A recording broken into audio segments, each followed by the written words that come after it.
The Chicago Cubs are one win away from reaching the World Series for the first time since Harry Truman was president. For the second game in a row, shortstop Addison Russell hit a two-run home run. It broke a 1-all tie in the sixth. Cubbies built an 8-1 lead. They held off the Dodgers 8-4. Cubbies now lead the series 3-2. So tomorrow night, Wrigley Field. The Cubs will pitch Kyle Hendricks. The Dodgers turn to ace Clayton Kershaw. If the Cubbies win, they're out of the World Series. And boy, doesn't life get better every day for disgraced U.S. Olympic swimmer Ryan Lochte. After he had a stint on Dancing with the Stars, now the 12-time medalist is going to make his debut on the silver screen. Ryan Lochte set to star in a new Sharon Stone movie called A Little Something for Your Birthday. Wow. Boy, it just keeps getting better for Mr. Lochte. His green hair. Which would mean something if Sharon Stone still had a career, but she does not. It's like... So I guess it makes sense then, Sharon and Ryan Lochte, right?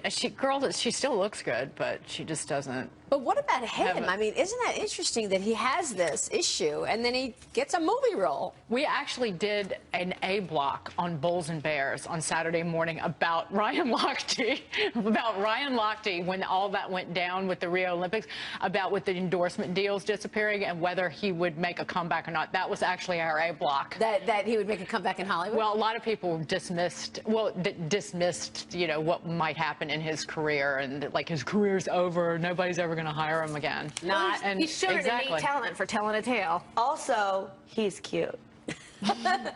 Sort of. There goes $13. Sort of the heart of the matter. No, I'm serious. It does matter. Sorry. Sort of cute.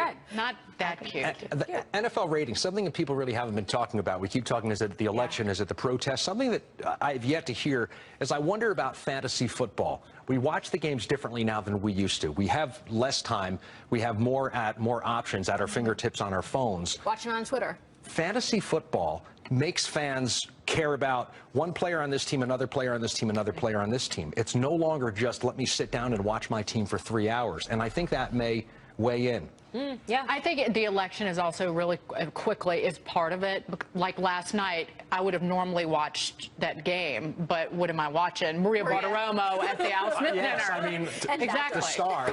So there's really no choice there.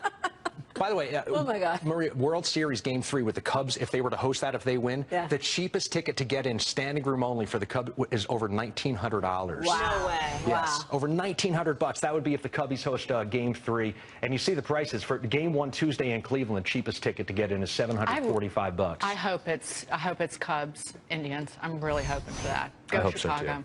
Yeah. It'll be a good game. Sorry, LA. Jared, good to see you. Great to see you. Have a great weekend, Jared Mack. Still to come, health insurance premiums on the rise, but President Obama says he still thinks Obamacare is a winner. In the next hour of Mornings with Maria, we talk to one of the principal architects of Obamacare, Dr. Ezekiel Emanuel, on the future of health care. Back in a minute.